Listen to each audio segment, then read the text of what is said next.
따라하시겠습니다. 하나님 중심의 신앙. 하나님 중심의 신앙이란 제목으로 말씀 전합니다. 이 세상에는 중심지라는 것이 있습니다. 나라의 중심지는 수도입니다.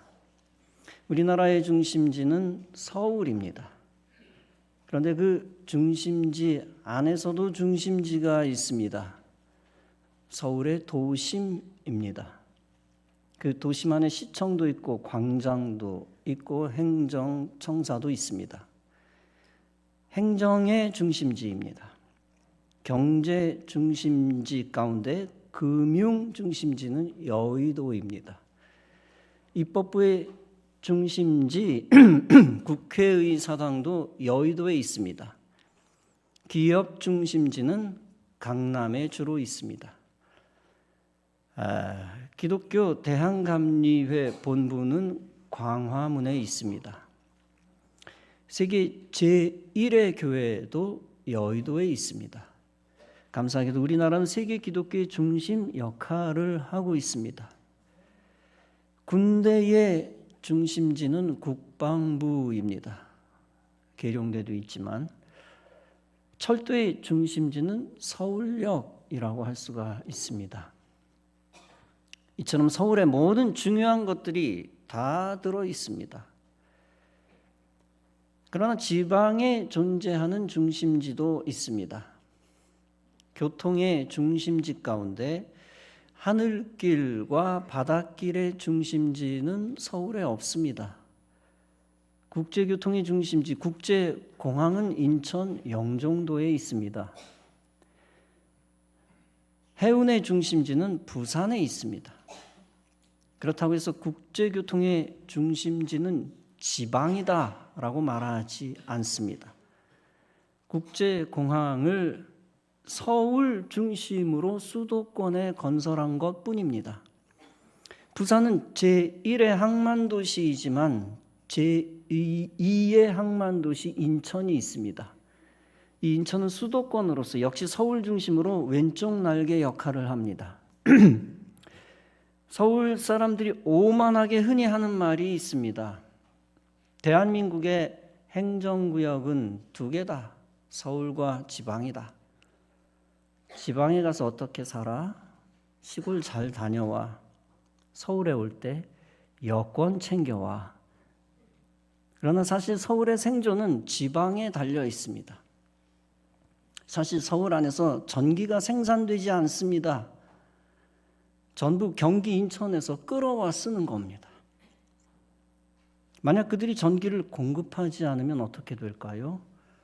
그러면 서울은 거대한 콘크리트 구조물뿐인 좀비 도시가 될 것입니다. 그럼에도 불구하고 영원한 모순이 존재합니다. 대한민국 구조상 서울 중심의 생태계는 우리 생애 중 없어지기 어렵습니다. 서울 중심의 부정적 스노비즘을 없애는 유일한 방법은 하나뿐입니다. 대한민국 전체 이름을 서울이라고 바꾸는 길뿐입니다. 세종시를 아무리 키워도 탈서울 구조혁명은 거의 이루기 어렵습니다. 서울대학교를 대전이나 부산으로 통째로 옮겨놔도 어렵습니다. 그만큼 서울 중심으로부터의 탈피는 거의 불가능에 가깝습니다. 동서고금을 막론하고 인간에게는 소멸되지 않는 지역 자부심이 존재합니다. 그런데 우리 그리스도인은 세속인과 다른 고상한 가치관이 있습니다. 그것은 다름 아니라 신앙 중심의 지역관입니다. 서울에 사는 동안에 서울에 대한 자부심을 가져도 좋습니다. 그러나 그런 자부심조차 천국 백성 의식과 비교하면 헛된 것입니다. 천국 백성 의식 중 하나는 파송자 의식입니다. 파송자 의식을 가지고 선교지에 대한 자부심을 갖는 것입니다. 우리는 선교 차원에서 파송될 때가 있습니다. 저는 군대 목사, 즉 군목으로서 공군 부대 4군데서 살았습니다. 백령 레이더 기지와 강릉 사천 서산 공군 비행장입니다. 대한민국 서해, 동해, 남해 여기서 멀리 떨어진 곳에서 5년 살았습니다. 그리고 마지막 2년에는 공군에서 가장 규모가 큰 서산 기지교회에 있었습니다. 저는 4군데를 다 주님이 보내주셨던 군선교지라 믿고 있습니다. 최상훈 목사도 아프리카, 알래스카, 미국에서 선교 사역을 했습니다. 우리는 어디를 가든지 선교사 의식을 가져야 합니다. 내가 있는 곳을 파송받은 선교지로 여기며 자부심을 가져야 합니다. 당연히 여러분들의 선교지는 관악구의 미성동입니다. 따라서 여러분들은 이 도시에 자부심을 가져야 합니다. 동시에 이 도시의 영적 중심지가 될 우리 교회에 자부심을 가져야 합니다.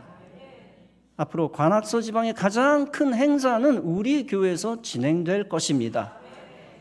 여러분, 세속인들에게 있어서 삶의 터전의 자부심의 근거가 무엇입니까? 이 도시, 이 지역, 이 마을에 있기 때문에 가지는 자부심이 무엇입니까? 그것은 개인의 인간적 유익과 혜택입니다. 사회, 문화, 경제, 정치, 군사, 의료, 교통, 인프라입니다. 비근한 예로 거주지가 전철역과 가까우면 자랑합니다. 큰 병원과 대형마트가 집 옆에 있으면 자랑합니다.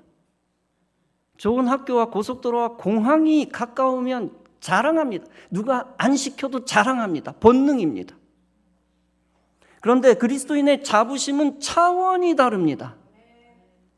그리스도인에게 더 중요한 자부심은 하나님의 영광입니다. 첫째는 구원받아 하나님의 영광에 참여한 것에 대한 자부심입니다. 둘째는 구원자 하나님의 영광을 목적으로 삼고 사는 것에 대한 자부심입니다. 예수 믿고 구원받아 하나님 자녀 되고 천국 시민 된 것에 대한 자부심입니다. 천국 국적에 대한 자부심이죠. 셋째는 나의 영적 생명을 지탱해 주는 우리 예광교회에 적을 두고 다닌다는 것에 대한 자부심입니다. 본문에서 사도 바울은 그런 자부심을 갖고 선포합니다. 나를 중히 여기는 자도 주를 위하여 중히 여기고 먹는 자도 주를 위하여 먹으니 이는 하나님께 감사함이요 먹지 않는 자도 주를 위하여 먹지 아니하며 하나님께 감사하느니라. 이 말씀은 원래 안식일 문제와 음식 규정 문제에서 출발한 얘기입니다. 당시 이 로마 서신을 읽고 있던 교인들을 향한 사도의 권면입니다. 보통 이교도들은 길일과 흉일을 구분하여 미신에 빠져 있었습니다. 우리식으로 얘기하면 손 없는 날에 목숨 거는 미신이 있죠. 기독교인들은 예수 믿고 그런 이교에서 해방되었습니다. 그러나 유대교 전통과 기독교의 갈등이 있었습니다. 특히 날과 음식에 대한 갈등의 소지가 있었습니다. 그때 바울은 날과 음식의 중심이 하나님이시라는 것을 강조합니다. 즉 안식일의 주인, 음식의 주인이 하나님이시라는 것입니다. 날과 음식을 구분하는 것 자체가 근본 목적이 아니라는 거죠. 그 구분보다 더 중요한 목적은, 더 중요한 것은 하나님의 영광이라는 겁니다. 하나님 영광에 목적 또 초점을 두지 않으면 어떻게 됩니까? 신앙의 초점이 흐려져 신앙적 폐단과 병폐가 생깁니다. 단순히 날과 음식에 대한 자유를 주면 어떻게 될까요? 즉 날짜에 대한 규례, 음식에 대한 규례를 느슨하게 하면 어떻게 될까요? 잘못하면 신자가 그 자유를 악용합니다. 그 자유를 육체의 기회로 삼거나 죄를 짓습니다. 이를테면 구원파처럼 되는 것입니다. 구원파는 도대체 어떤 이단입니까? 그리스도의 피로 죄사함받아 구원받았으니 회개할 필요가 없다는 주장을 하는 이단입니다. 구원받은 이후에 지은 모든 죄는 문제되지 않는다고 궤변을 들어놓습니다. 쉽게 말하면 구원받았으니 죄 져도 돼라는 논리죠. 그 궤변으로 인하여 반사회적이고 비윤리적인 행동을 다분히 할 수 있습니다. 즉 복음을 악용하여 죄 가운데 빠져버리는 것입니다. 최근 언론이 문제시한 류광수파도 구원파처럼 이단이며 구원파 같은 문제를 가지고 있습니다. 전도 활동을 하기만 하면 죄를 져도 된다라고 호도합니다. 전도 활동과 영혼 구원의 고귀한 사역에 먹칠을 하고 욕되게 하는 것입니다. 죄를 지어도 그것은 사탄의 잘못이고 내 잘못은 아니야. 헛소리를 합니다. 그런 교리 문제 때문에 실제 류광수파 목회자들이 술 많이 처먹고 범죄도 무지하게 많이 저지릅니다. 이런 이단 때문에 기독교가 오해받고 하나님의 영광이 많이 가려졌습니다. 이단은 하나님 주신 자유의 은총을 마귀적으로 악용하는 집단입니다. 본문에서 날과 음식을 강요하며 복음을 무시하고 밀어내는 또 반대급부도 있었습니다.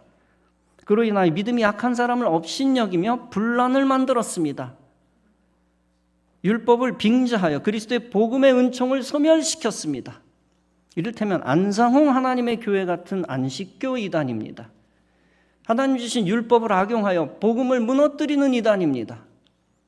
기독교에 많은 이단들이 있는데 다 한결같이 하나님의 영광을 무너뜨립니다. 하나님의 영광을 결국엔 박살냅니다. 누가? 이단이. 반사회적이며 마귀적이며 교주 자신을 한결같이 하나님이라고 부릅니다. 우리 그리스도인들은 이단을 앞장서서 척결해야 합니다. 그런 영적 싸움을 수행하는 것 자체가 하나님께 영광 올려드리는 것입니다. 우리가 율법을 지킬 때도 하나님의 영광 때문에 지켜야 합니다. 우리가 복음을 전파할 때도 하나님의 영광을 위해 전파해야 합니다. 먹는 일이나 마시는 일이 자신의 유익이나 탐욕이 되어서는 안 됩니다. 오직 하나님의 영광이 모든 일상생활의 중심이 되어야 합니다. 따라서 고린도전서 10장은 말씀합니다. 모든 것이 가하나, 쉽게 말해서 가능하나, 모든 것이 유익한 것이 아니요 모든 것이 가하나 모든 것이 덕을 세우는 것이 아니니 너희가 먹든지 마시든지 무엇을 하든지 다 하나님의 영광을 위하여 하라. 이것이 강조하는 것이 무엇입니까? 그것은 그리스도인의 신앙생활의 중심 또 제1의 목적입니다. 그것은 그 목적은 하나님 자체와 또 하나님의 영광이라는 것입니다. 단순히 먹고 마시는 것 자체가 그리스도의 목적이 되어서는 안 됩니다. 돈과 재물과 소유와 명예 자체도 목적이 되어서는 안 됩니다. 그 모든 것은 그리스도인들에게 있어서 도구일 뿐입니다. 하나님의 영광을 위한 도구뿐입니다. 그 목적과 수단이 거꾸로 되면 인생은 타락합니다. 돈을 목적으로 신앙생활하면 하나님이 수단이 됩니다. 돈의 수단. 돈 때문에 하나님을 이용하는 신자로 전락합니다. 그럼 그리스도인은 타락하죠. 인간 사회 속에서 회사도 사업장도 관공서도 학교도 군대도 다 중요합니다. 그러나 그것들이 인생의 마지막 목적이 되어서는 안 됩니다. 그 위에 교회가 있음을 잊지 말아야 합니다. 그리고 교회 위에 교회의 머리 되신 그리스도가 계심을 잊지 말아야 합니다. 따라서 에베소서 2장은 말씀합니다. 영광의 아버지께서 만물을 그리스도의 발 아래 복종하게 하시고 그를 만물 위에 교회의 머리로 삼으셨느니라. 여러분, 마을과 도시와 나라, 국가 중요합니다. 그러나 그것만 인생의 마지막 목적이 되어서는 안 됩니다. 그 모든 것들은 그리스도의 발 아래에 있는 겁니다. 나라를 지키기 위해 싸우다 죽는 것은 고상합니다. 교회도 나라가 굉장히 중요하다는 걸 얼마나 강하게 역설을 합니까? 매우 중요하죠. 그러나 나라만을 위해 충성을 다하고 죽고 끝나서는 안 됩니다. 나라를 지키는 이유도 교회와 성도를 살리기 위한 것이어야 합니다. 기독교를 지키고 하나님 나라 만들기 위한 것이어야 합니다. 나라 자체가 우상이 되어서는 안 되죠.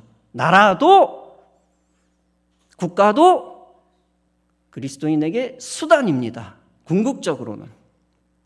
그리스도인이 단순히 어떤 이념만을 목적으로 살아서는 안 됩니다. 공산주의보다 자유시장 경제체제가 좋습니다.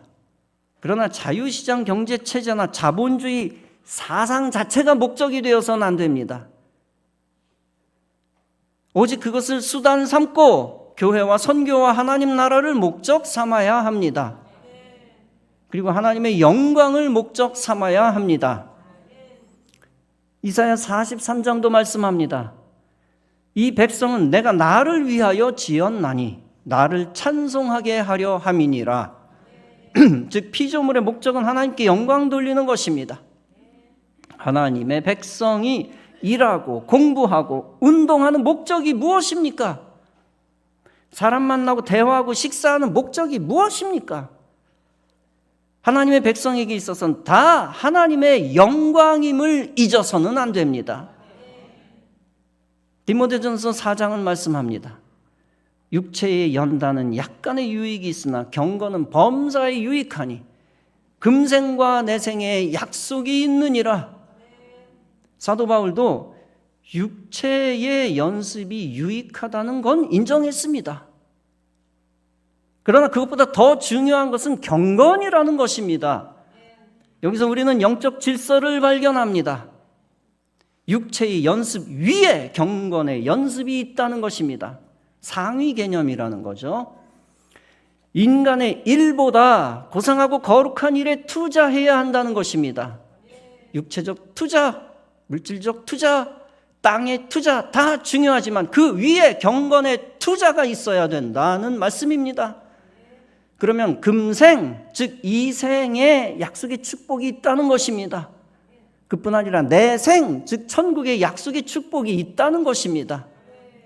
땅에 있는 것은 수단이며 하늘에 있는 것은 목적이라는 것입니다. 따라서 그리스도인은 땅 중심으로 살아서는 안 됩니다. 비록 땅 위에 살고 있지만 하늘 중심으로 살아야 합니다. 땅과 인간의 영광을 위해 살지 말고 하나님의 영광을 위해 살아야 합니다. 특별히 교회를 세우는 일은 하나님의 영광을 위한 것입니다. 또한 교회를 이 땅의 중심 삼는 것도 하나님의 영광을 위한 것입니다. 교회는 그리스도의 몸이며 교회는 하늘 예루살렘의 모형입니다. 학개 1장은 말씀합니다. 너희는 산에 올라가서 나무를 가져다가 전을 건축하라. 그리하면 내가 그로 인하여 기뻐하고 또 영광을 얻으리라고 했습니다. 60세를 넘긴 사도 바울은 예루살렘에서 체포되었습니다. 그는 로마의 감옥으로 이송되어 갇혀 있습니다. 그때 그가 들은 소식이 있었습니다. 그것은 골로새 교회 위기가 왔다는 겁니다. 골로새는 오늘날 터키에 있는 작은 도시입니다. 튀르키예. 이 도시는 원주민인 브루기아인이 있었습니다. 바다 건너편 그리스에서 이주해 온 헬라 사람들이 있었습니다. 그리고 로마 정부가 반강제적으로 집단 이주시킨 유대인들이 있었습니다. 이렇게 작은 도시, 원주민 그리스인 유대인이 섞여 살았습니다. 따라서 그 도시 안에 인종 문제, 전통과 관습의 문제들이 있습니다. 그 가운데 골로새 교회가 안고 있는 문제는 종교 문제였습니다. 그리스인은 골로새 안에서 철학 중심으로 또 신화 중심으로 살았습니다. 부르기아인은 샤머니즘 중심으로 살았습니다. 미신 중심으로 살았다. 유대인들은 복음을 배격한 유대주의 중심으로 살았습니다. 당연히 그 민족들 간의 갈등과 대립이 심했습니다. 그 갈등 속에서 골로새 교회의 영적 문제가 커졌습니다. 그리스도인의 인성을 부정하는 영지주의가 교회에 침투해 들어왔습니다. 또 한편 그리스도의 신성을 부정하는 삐뚤어진 금욕주의와 천사 숭배도 들어왔습니다. 번성했던 골로새는 점차 이류도시, 삼류도시로 퇴락하고 있었습니다. 경기가 침체되고 시민들의 삶에 경제적 타격이 있었습니다. 장사도 안 되고 먹고 살 일이 점점 어려워졌습니다. 시민들이 골로새를 떠나고 있었으며 교회도 예외가 아니었습니다. 교인들은 삶의 의욕을 잃고 좌절하고 있었습니다. 바울은 한 번도 골로새 교회에 가본 적이 없었습니다. 그러나 가만히 있을 수가 없어서 펜을 들어 골로새서를 써서 보냈습니다. 바울은 서신을 통해 강조한 것이 무엇입니까? 그것은 그리스도와 복음은 이 세상과 또 그 어떤 이단보다 우월하다는 것입니다. 사교 집단과 비교할 수 없이 고상하고 우월하다. 또 세상과 다르다라는 겁니다. 따라서 골로새의 모든 사람들은 그리스도를 믿어야 한다는 것입니다. 그리고 그리스도의 복음을 따르는 하늘 중심으로 골로새인들이 또 골로새 교인들이 살아야 한다는 것입니다. 따라서 바울은 강조합니다. 너희가 그리스도와 함께 다시 살리심을 받았으면, 즉 구원받았으면 위의 것을 찾으라. 즉 구원받은 그리스도인은 땅 중심의 삶을 벗어나야 한다는 것입니다.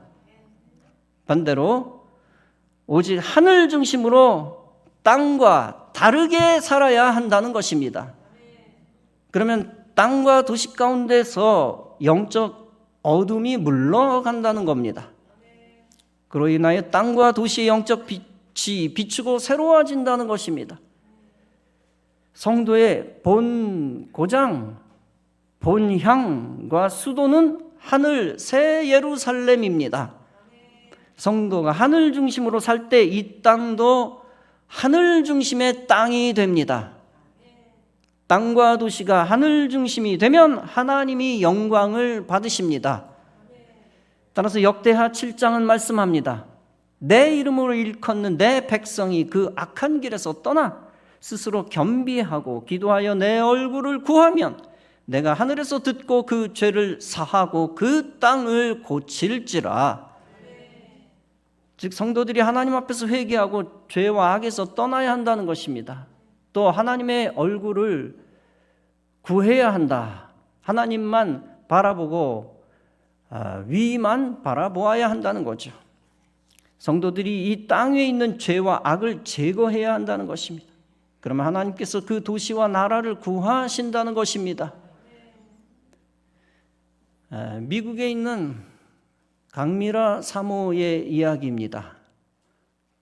그가 무슨 말을 했냐면 미국에선 근본 광화문 집회에 지대한 관심을 가지고 있습니다. 우리는 가고 싶어도 가지 못하고 있습니다. 한국에서 참여하지 않는 교회들을 우리는 이해할 수가 없습니다. 미국의 교회의 생존은 한국 교회에 달려 있습니다. 그렇습니다. 그의 말대로 우리는 미국 교회의 운명까지 책임지고 있습니다. 하나님은 이 땅을 고치시기 위해 하나님의 백성들을 모으십니다. 그리고 그 백성들을 통하여 어둠의 권세를 이기십니다. 오후에 있는 악법 저지를 위한 기독교 집회는 미스바 성회와 같습니다. 미스바 성회에서 이스라엘 백성들이 금식했습니다. 그로 인하여 대적 블레셋을 쳐서 승리했습니다. 사랑하는 성도 여러분, 교회는 세상의 중심이 교회임을 증거하는 곳입니다. 그리고 교회는 이 땅의 중심이 되어서 하나님 나라를 세우는 곳입니다. 그로 인하여 이 땅에서 하나님의 영광을 드러내는 곳입니다. 그러므로 교회는 이 땅의 영적 중심지요, 도시와 국가의 중심지입니다. 이러한 중심지임을 알고 교회를 내 몸, 내 집보다 귀하게 여기시기 바랍니다. 그리고 특별히 일평생 우리 애광교회를 중심으로 신앙생활 하시기 바랍니다. 그리고 우리 교회를 중심으로 세상의 일을 수행하시기 바랍니다. 그러면 하나님이 여러분을 세상의 중심으로 세우시고 책임지실 것입니다. 여러분을 통하여 교회를 더욱 위대하게 만들어 나가실 것입니다. 그리고 영광스럽게 세워진 교회를 통하여 큰 축복의 물줄기가 여러분들에게 흘러갈 것입니다. 여러분 모두 하나님 중심, 교회 중심, 하늘 중심, 천국 중심의 생활을 통하여 하나님께 무한 영광 올려드리고 이 땅을 하나님 나라 만들어 나가시기를 주님의 이름으로 축원합니다. 기도하시겠습니다.